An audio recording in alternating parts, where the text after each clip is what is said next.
தமிழர் திருநாளாம் பொங்கல் தோன்றிய கதை.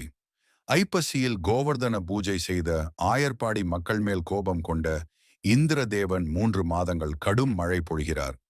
ஆண்டம் அனைத்தையும் தனது திருவடியின் கீழ் அளந்த கண்ணன் குன்றம் ஏந்தி குளிர் மழையிலிருந்து மக்களையும் பசுக்களையும் காக்கின்றார். 3 மாதங்கள் பசுக்கள் பால் கொடுத்து காக்கின்றன.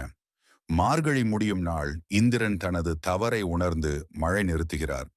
ஆயர்பாடிக்கு மக்கள் திரும்புகின்றனர்.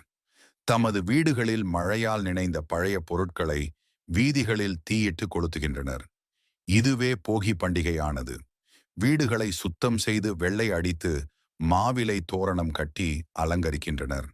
மறுநாள் உலகனைத்தும் காக்கும் கடவுளான சூரிய நாராயணரின் அருள் வேண்டி புது பானையில் மங்களமாக பொங்கல் வைத்து படையலிட்டு வணங்குகின்றனர்.